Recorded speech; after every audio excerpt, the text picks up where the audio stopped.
Hey y'all, I'm Val from Our Forever Farm. Can't believe I remembered to say that. I always have to write it across the screen right here because I don't remember to say it. It's real life here, everyday life, and I just let you join me right in my kitchen along with what I do. On our channel, we have a lot of cooking. We have a lot of gardening in season. We have a little fishing, a little hunting, and a little traveling. And a lot of family. Today, we're making fried cube steak, gravy, and biscuits. And that's our meal today. We'll have leftovers for supper. So what's for supper?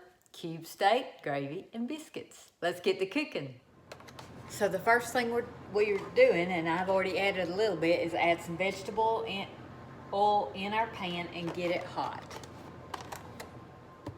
So I like to wash my cube steak. I don't know if that's a rule of thumb. I don't know if that's what you're supposed to do. I mainly do it because of the flour sticking. But Sweet Hunter's granny used to do it, and that's how I learned to cook. So that's what I do. So I've washed my cube steak. Now we're gonna coat it in flour. So I am using all-purpose flour. I don't think it really matters. I've used both, but all-purpose is what I'm using today. I don't season my meat right now. I just roll it in the flour. Now, some of you may ask why I show this simple process. The reason I do is some people have never cooked cube steak and they don't know. Now, some people dip this in an egg mixture. Sweet Hunter's granny didn't, and hers was the best, so I just do it like she taught me. So I just shake the excess off. So it's completely covered in flour. And lay it aside. In the meantime, I've got my iron skillet heating, and you don't have to use an iron skillet. I do love iron skillets. I collect them. I love them. I just love them. Sweet Hunter doesn't like to use them because they're heavy, and they are, but they cook so good. So this is all I'm doing right now is just coating each piece in flour. Now, I have a lot of questions, and I try to answer them just here and there. One of my questions is, when I cook a lot of food for just the two of us, what do I do with it? The main thing I do is I dish up meals for the freezer.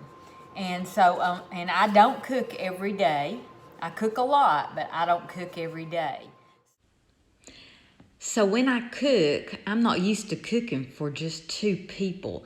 But I always have leftovers, and we're not big on eating them all the next day. So what I do is I package them up in containers as meals, and I pop them in the freezer. I pop them out, thaw them, warm them, and we've got a meal. On the days I don't want to cook, this is our fast food.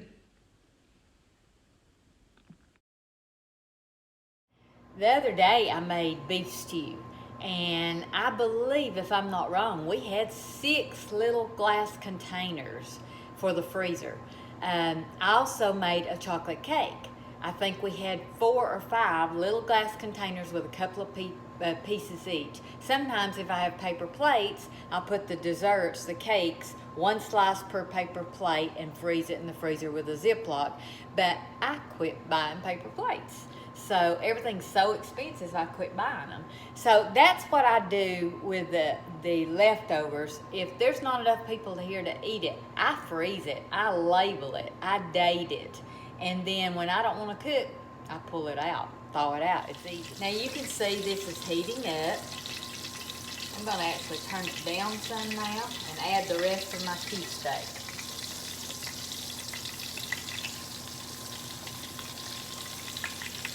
This is a big piece. I hope it fits in here. There we go.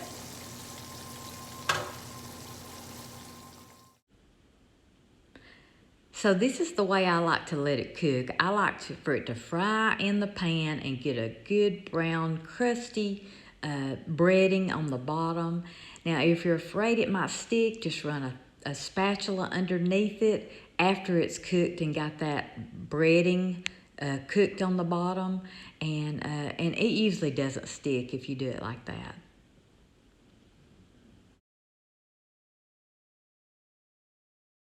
These, and I preheated my oven to, I believe I've got it on 400. I had some biscuits. I had 4 biscuits left from where I froze biscuits last time. It's some cut biscuits, and so I've got to have a day of making biscuits because I like to just pull them out of the freezer. Now, if you get nervous and think it's getting too brown, all you have to do is get a fork, pull it up, look at it. That one needs flipped around because it's going to get brown on one side. And see how brown. We like ours crusty, brown. I'm going to go ahead and put a little pepper on this side that's not cooked. And a little salt.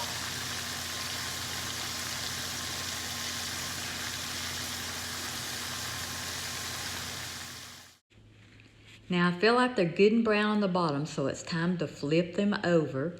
I think these are absolutely perfect.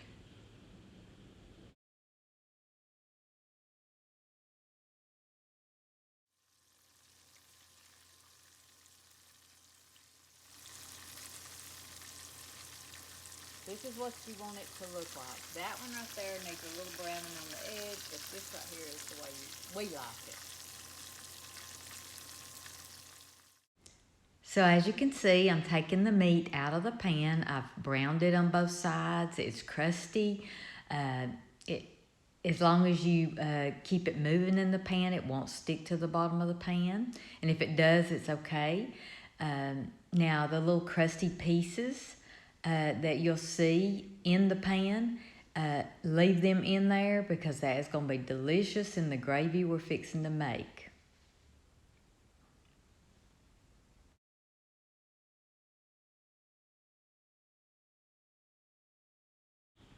So here you'll see me scraping the pan. I'm getting all those goodies, those pieces of breading that's down in the oil that's stuck to the pan. I'm getting them up, preparing to make the gravy. I'm not going to do a gravy tutorial because I have 3 videos on my channel, and you are more than welcome to go watch them. I'll link them in the description box, and if you don't know where that is, click on the title and you should see the description box right below that. There's also a comment section, and I'd love to hear from you. I'd love to have a comment. We do not eat a lot of meat. You may think we do because it seems like I show a lot on my channel, but we really don't eat a whole lot of meat. And we eat a lot of beans. We eat a lot of vegetables. But every once in a while, you just have to have some gravy. It's just a good old country meal. There's nothing like it.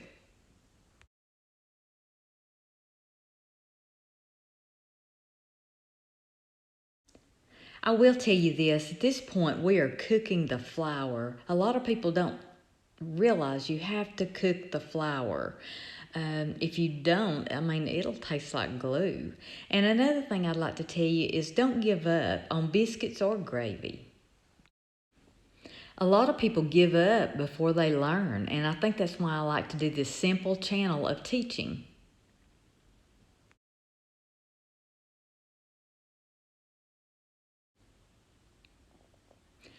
I learned to cook by watching.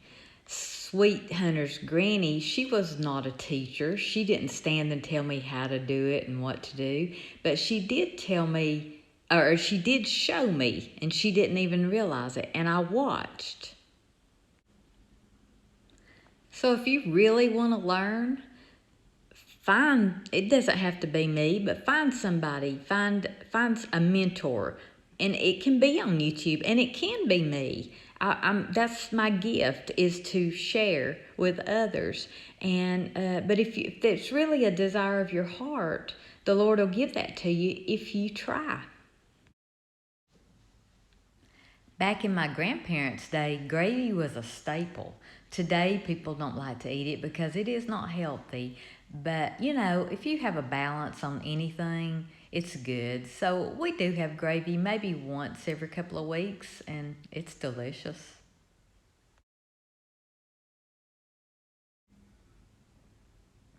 Again, this is not a tutorial on gravy, but I will let you know that I use evaporated milk if I have it. You can use milk, you can use dry milk, and you know you can use water. I've never done that, but you can.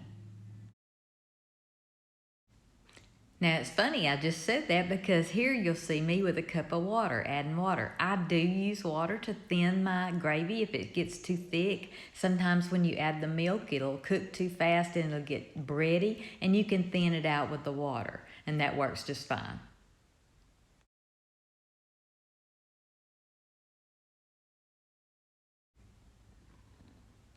At this point, my eye is off, just in case you wondered. Um, and yes, I do like a lot of pepper. I like a little salt, but I like a lot of pepper.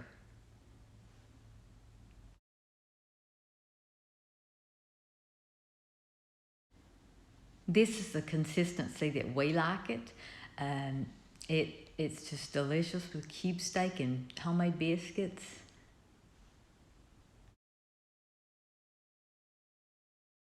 Cube steak, gravy,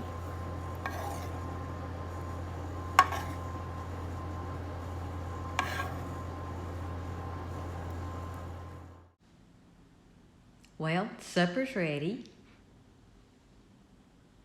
Simple meal, but delicious. Cube steak, gravy, and biscuits. Hey, thank y'all for watching, and now y'all go cook something.